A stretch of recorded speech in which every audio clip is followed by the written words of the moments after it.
Hola, me llamo Angélica Ascar, soy cuentacuentos. Cuento cuentos hace más o menos 11 años.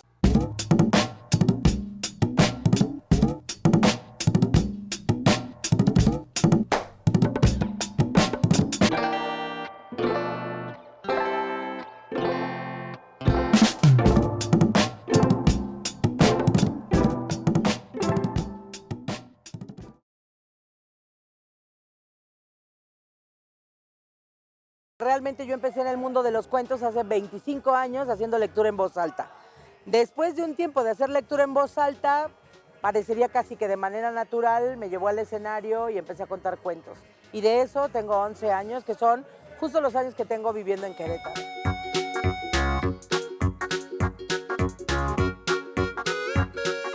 El oficio de cuentera es el oficio más viejo que hay en el mundo.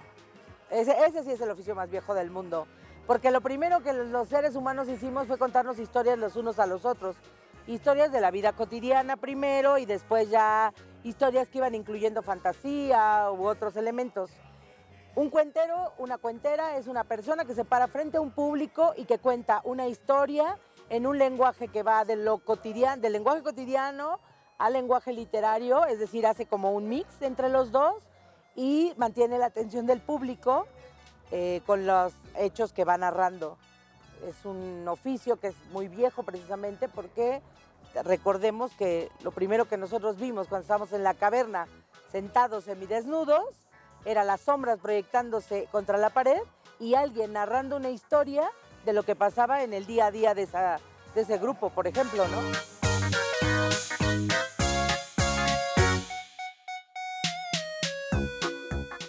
Bueno, cuentera es como una especie de juego, porque cuentera normalmente en español, cuando decimos alguien es cuentero, ese es alguien que es mentiroso. Y como llevarlo al terreno de la narración, yo lo uso un poco como una cosa jocosa, porque yo digo, yo no cuento mentiras. Yo no cuento mentiras, lo que pasa es que yo cuento otras maneras de lo posible. Entonces, pues si tú me dices que una gallina no puede andar en bicicleta, yo digo, sí, no puede andar en bicicleta en la realidad, pero ¿a poco no sería fantástico que pasara? Y en ese momento, entonces, no te estoy contando una mentira, te estoy contando otra forma de imaginar, ¿no? De decir. Entonces, es un poco como un juego para decir, no miento, lo que soy una cuentera, es decir, cuento historias que tienen mucha fantasía, por ejemplo.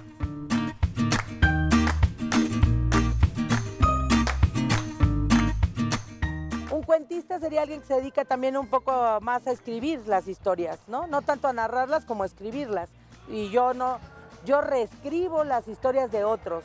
Ajá, cuando hago una adaptación, tomo un texto, lo leo y luego hago una adaptación en escritorio para poder contar una historia. Pero yo no escribo, digamos, sí escribo, pero lo que yo escribo yo ni lo publico ni lo cuento.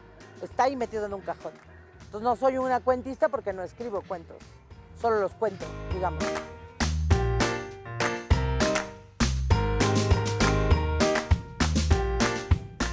El primer acercamiento a los cuentos fue la lectura en voz alta, ¿no? Como dije hace un rato. Yo empecé leyendo en una escuela frente a niños, no estudié pedagogía, yo estudié comunicación, pero como la vida dice, me llevó a una escuela a enseñarles a los niños a hacer video y fotografía, y de ahí salté a leerles cuentos, y de ahí me quedé leyéndoles cuentos, y como tengo también otras perversiones, después les daba clase de historia, y daba cuentos, historia, y ahí me movía. ¿Y cómo salté a la narración oral? Como todas las cosas grandes que pasan en la vida, después de una crisis existencial, una depresión muy fuerte después de 5 años, y cuando salí de esa depresión, lo que a mí me salvó de esa depresión fue leer. Leer, ir a terapia, por supuesto, psicológica. Y cuando salí de esa depresión, tenía mucha necesidad de contar muchas cosas y empecé a contar cuentos. Casi como espontáneamente, aunque claro, yo traía ya toda una formación de ser lectora en voz alta. Entonces, digamos que esa fue mi entrada al mundo de los cuentos. Tomé un curso que yo creí que era suficiente para contar cuentos, me subí al escenario y me di cuenta que el curso no había sido lo suficiente, pero realmente el curso empezó cuando empecé a contar frente al público, porque ahí fue donde empecé a aprender todo lo que sé hoy de cuentacuentos, digamos, ¿no?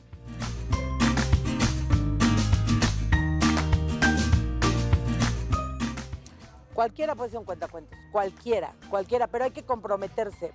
Explico. O sea, todo mundo tenemos un aparato fonoarticulador, ¿no? Si lo tienes, puedes contar cuentos. Si no te funciona bien, puedes contar lenguaje de señas, ¿sí? Si no, pues hay otras maneras de contar. Pero básicamente es esa. Tienes un cuerpo, si no puedes hablar, puedes hacer señas y puedes contar cuentos.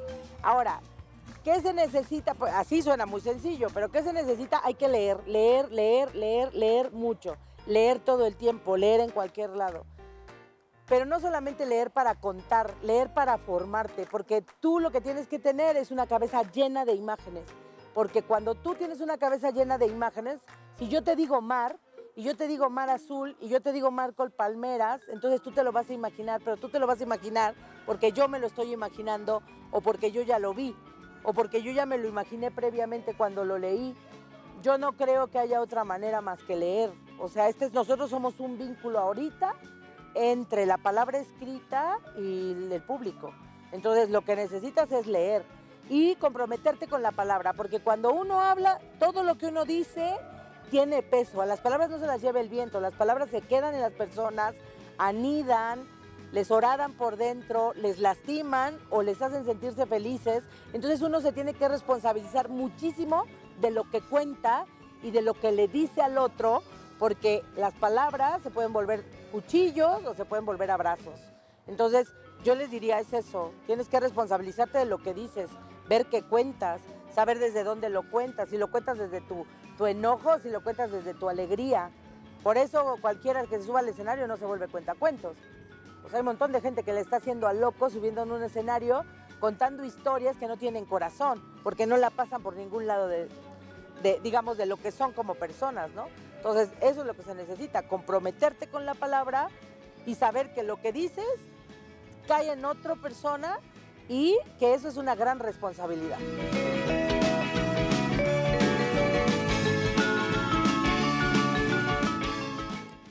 El proceso que sigo para una presentación, bueno, primero para contar, me he visto de blanco, toda de blanco, y en mi vida cotidiana me he visto siempre toda de negro.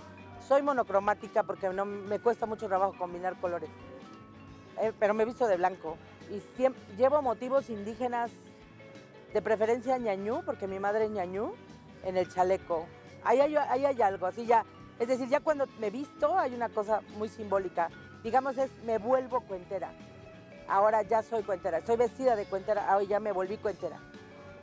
Me tengo que concentrar porque aunque nadie lo crea y aunque tenga mucho tiempo haciéndolo, cada vez que voy a contar estoy muy nerviosa, muy, muy nerviosa. Y trato de no molestarme, por ejemplo, de no hacerlo lo operativo así de barrer de último momento o lavar los trastes de último momento, o sea, sino que estoy totalmente enfocada a la función. O sea, previo a la función, solamente voy pensando en la función. Solamente voy pensando en lo que voy a contar. No hay nada más. No hay problemas. No hay pagar deudas. No hay nada. Solamente voy pensando en la función, en lo que le voy a decir al público. Y en ese sentido, pues entro como una especie de trance, ¿no? Como que empieza a entrar una concentración muy profunda. Y a veces, bueno, cuando tengo que manejar hacia dónde voy, por ejemplo, cedo el paso, no me peleo con el otro, ¿sabes? Hago lo que me tense menos. Eso sería, básicamente, y que me cuento a veces las historias mientras me estoy bañando, mientras estoy manejando, y voy diciéndome cosas como, no vas a hacer nada que no hayas hecho antes, cosas así. Pero realmente es eso, el punto es bañarme y ponerme el traje. Cuando me pongo el traje, ya soy cuentera.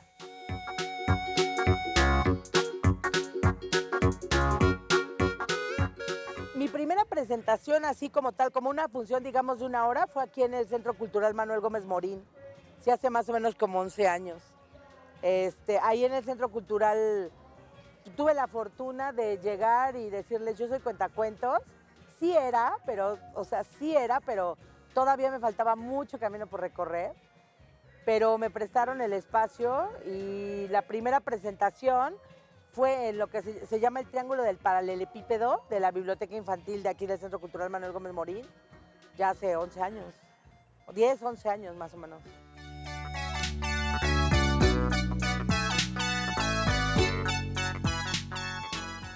Mira, el cuento no se puede acabar, en tanto mira, seguimos siendo un mono al que le gusta que le cuenten historias. Así. Hay muchas frases alrededor de los cuentos, ¿no? Hay una que dice, Dios creó a los cuenteros porque le encanta escuchar historias.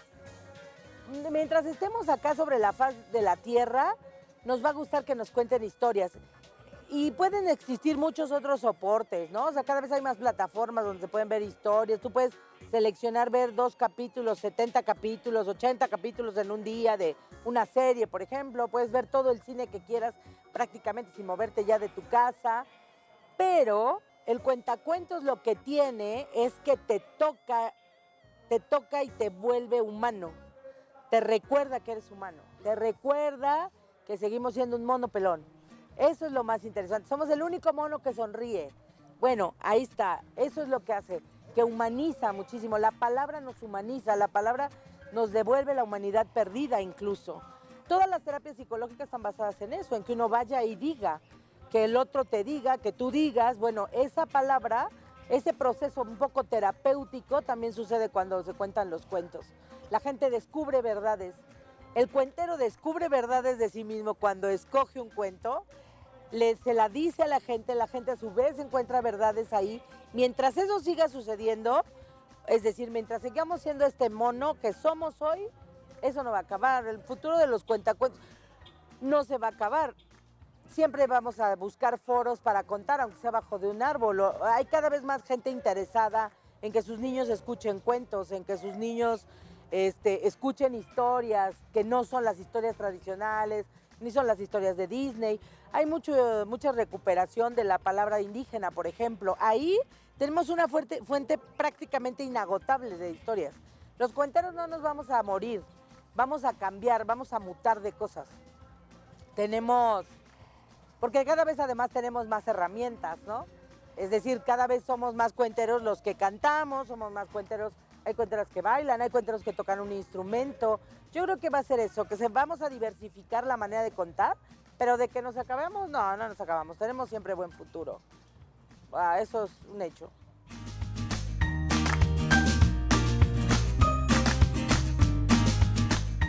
Tengo un lado oscuro. Bueno, estudié comunicación hace muchos años, entonces hago radio, por ejemplo, aquí en Radio WAC. Tengo un programa de radio para saciar esa parte de haber estudiado comunicación. Y luego estudié psicología y también soy psicóloga en los ratos en los que no estoy contando cuentos. Y que la psicología tiene mucho también de la empatía que se necesita a la hora de que tú tienes enfrente a un paciente, por decirlo de alguna manera, aunque no me gustaría llamarlo así. Es la misma que necesitas hacer de pronto con el público, ¿no? O sea, lo que en psicología se llama el rapport, o sea, conectar con el otro, valerte de ciertas metáforas para hablar con el otro, valerte de historias que ejemplifiquen el caso del otro. De pronto, pues es un poco hacer un crossover entre la psicología y la narración oral, pero a eso me dedico cuando no estoy contando cuentos.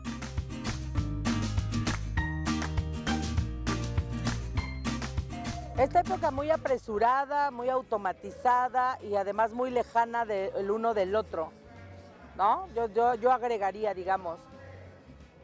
Bueno, regreso al punto. Es que cualquier cosa que te dé para platicar con otra persona es enriquecedora. Yo creo que ese es como el chiste, digamos, por decirlo. O sea, ese es como el espíritu del cuento, que provoca una plática. O sea, unas palabras traen más palabras. Entonces, ¿por qué es benéfico? Porque a los niños, primero, si lo ponemos así como, para que tú entiendas una historia tienes que poner atención. Si no pones atención, no va la historia, no pasa. A veces los papás creen que porque llegan, se sientan frente al cuentacuentos, pues el cuentacuentos tiene que hacer magia. No, a los niños hay que trabajarles la atención. ¿Cómo la atrapan? Porque el cuento les parece atractivo, ¿no? Entonces, escuchan palabras que a lo mejor no han escuchado en otro momento y no importa porque las van a ir sacando como por contexto. Pero además, después puede ser un motivo de plática con los adultos o con otros niños. Digamos que idealmente el cuento serviría para que yo voy y te cuento un cuento y tú vayas y se lo cuentes a otro y ese otro se lo cuente a otro y así sucesivamente, digamos como que mantengamos vivo el cuento, ¿no? ¿Para qué sirve? Yo diría eso, para platicar. ¿Para qué sirve? Para humanizarnos. ¿Para qué sirve? Para no perder el mirarnos a los ojos mientras hablamos. Para eso sirve el cuento, para eso nos acerca el cuento, porque además el cuento congrega, o sea, cuando yo cuento, aquí está toda la gente, o sea, regresamos a estar congregados como humanos que somos, como humanos incluso primitivos, a la gran fogata de las palabras. Eso es lo que yo le vería como de muy bueno, que congrega, da palabras, provoca otras palabras, provoca diálogo. Eso es lo que tiene el cuento y que le aporta a niños, adultos, a quien sea.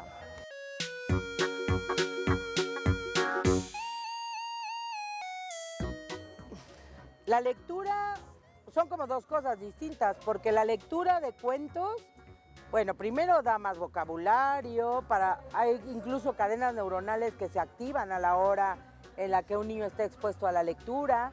Como cualquier buen vicio, entre más jóvenes estén expuestos los niños a la lectura, o sea, desde bebés, entre más les lean, más palabras tendrán para su vocabulario cotidiano.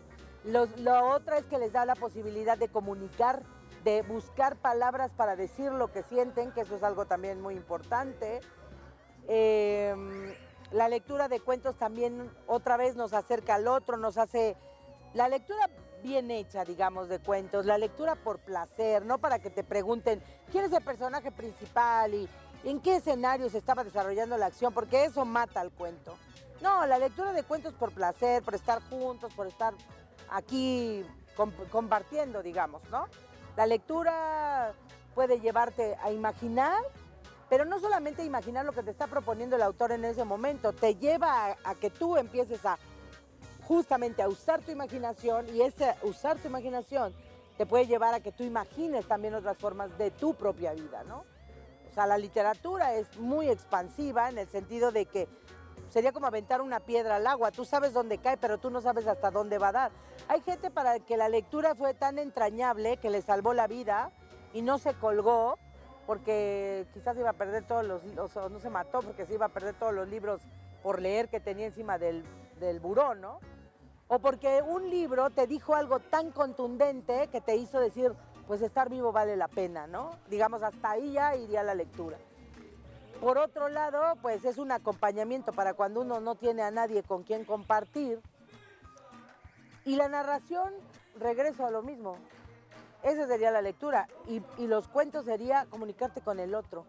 Volver a usar la palabra para comunicarnos. Volver a usar las palabras para decir lo que nos molesta, pero también decir lo que nos alegra. Decir lo que tenemos dentro del corazón y también a veces lo que tenemos dentro de la cabeza. Y para comunicarnos en sí con el otro, ¿no? Para seguir siendo humanos lo más posible.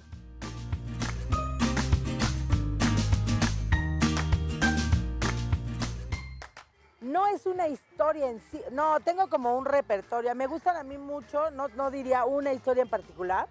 Tengo muchas historias. A mí las historias que más me gustan contarlas es las historias donde alguien puede ser un animal o una persona o tal, es muy débil, y a pesar de su debilidad, vence la adversidad. Porque esas historias finalmente me cuentan, o sea, yo soy eso, yo soy ese bichito asustado que no puede resolver muchas cosas en su vida cotidiana y que de pronto, a pesar de mi debilidad y a pesar de mi pequeñez, ¡pum!, lo hago.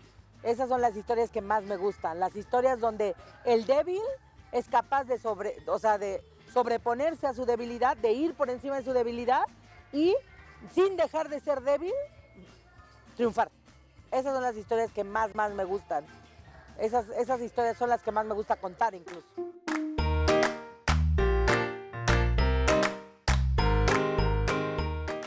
Buenas todas.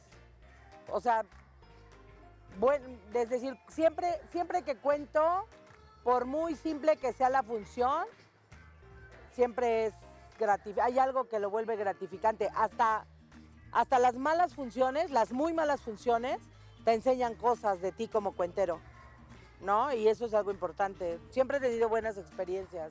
He tenido experiencias muy buenas contando, he tenido experiencias extraordinarias contando y las malas son las menos, digamos.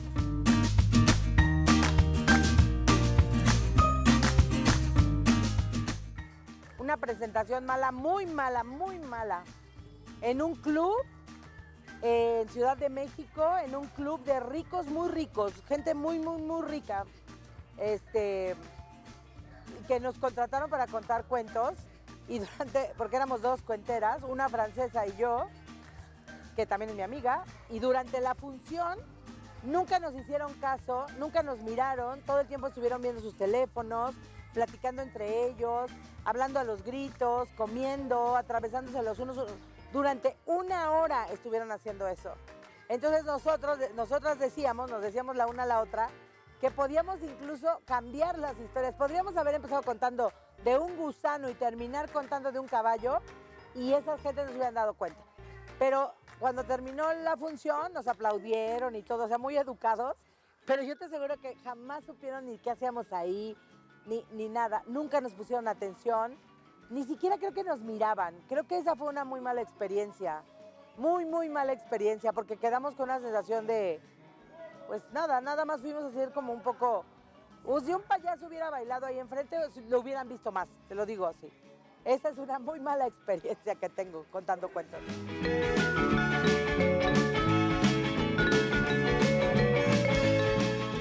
Una chusca en un bachilleres, fuimos a contar, yo tenía en ese entonces un chavo que era mi músico y él tocaba acompañándome con una jarana mientras yo contaba, y entonces era un bachilleres que de verdad se estaban portando horrible, horrible los chavos, horrible, gritando. Entonces yo le dije a mi compañero, Lalo, venimos a fracasar, porque no nos van a hacer caso, no nos van a mirar, estos están en otra cosa, querían bailar breakdance además en la tarima, tal. Empieza la función y yo empecé cantando una canción de Mercedes Sosa y en automático se hizo el silencio. Y a partir de ese momento los chicos hicieron el convenio con nosotros de creer todo lo que les contábamos. Y cuando terminamos, yo les dije que Lalo, que era mi compañero, componía toda la música que habíamos estado ahí tocando y cantando, la había compuesto él. Y de repente, de ese silencio de los chavos, grita uno, Lalo, te amo, Lalo. Entonces ya todo fue risas y ya el estrés que teníamos al principio se fue, y fue más bien como una gran experiencia de un público del que la verdad esperábamos muy poco, porque parecía que ni le interesaba que estuviéramos ahí, pero fue una manera pues linda de que los atrapamos y también nos demostramos que, oye, mira, sí funcionó, ¿no? Igual si hubiéramos fracasado también hubiera sido una enseñanza.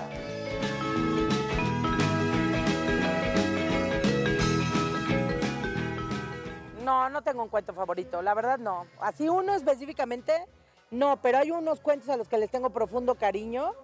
Hay uno que se llama Rosaura en bicicleta, que es justo de una gallina en bicicleta, que ese es como un cuento muy querido por lo que pasa, o sea, por la cara que pasa cuando la gente sabe que puede haber una gallina que anda en bicicleta, ¿no? O por ejemplo,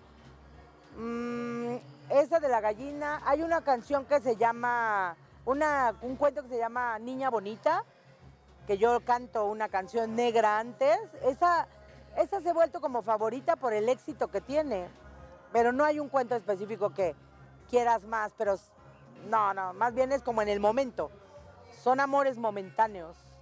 O sea, como que dices, ay, en esta función qué bien funcionó tal, wow, lo conté padrísimo, así.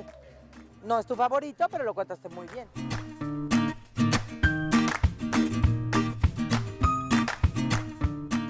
El lugar más lejano donde he contado cuentos es la Patagonia Argentina, con un montón de frío porque era invierno, y fuimos a contar cuentos por allá, y es el lugar más lejano que he estado, o sea, desde Buenos Aires hasta la Patagonia contando cuentos. Ese es el lugar más lejano y más frío donde he contado cuentos.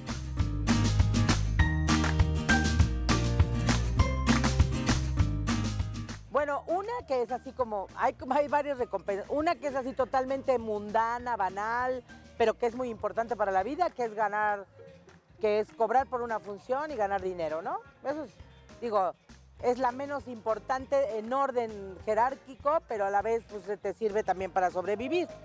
Pero la más importante, sí, digamos, si dijéramos como cosas materiales y cosas del alma, en cosas del alma, saber que provocas emociones. Cuando tú sabes que le estás provocando emociones al otro con tus palabras, que ves que los ojos brillan mientras tú cuentas, que ves que hay ojos que se llenan de lágrimas mientras tú cuentas, o que hay gente que de plano ha llorado por un cuento, eso es lo que buscas. Porque lo que buscamos es conmover con palabras. Lo que buscamos es decir cosas que a la gente le movilicen por dentro. O sea, no es nada más llego, cuento, cobro y me voy. Digo algo que se te quede. No, y yo no diría una enseñanza, una moraleja, porque yo no creo eso. A cada quien le dirá cada cosa un cuento, no la moraleja que yo crea o que ni siquiera la que el autor pensó a lo mejor, sino cada quien el cuento le trabaja por dentro de una manera totalmente distinta. Pero cuando tú ves que a la gente le impacta algo que tú dijiste, no importa qué, esa es la mejor recompensa. Cuando la gente termina un cuento y dicen, así, o cuando se acercan y dicen, es que ese cuento cómo se llama y quieren saber más, o tengo un montón de historias alrededor de los cuentos que me ha contado la gente, que son todas muy conmovedoras y que te vas dando cuenta que sí se llevan tus palabras y que las siguen teniendo en la cabeza y que los cuentos les siguen trabajando por dentro, y entonces eso es lo más emocionante, que en algún momento te das cuenta que eres capaz de provocar emociones en el otro y eso te hace profundamente humano.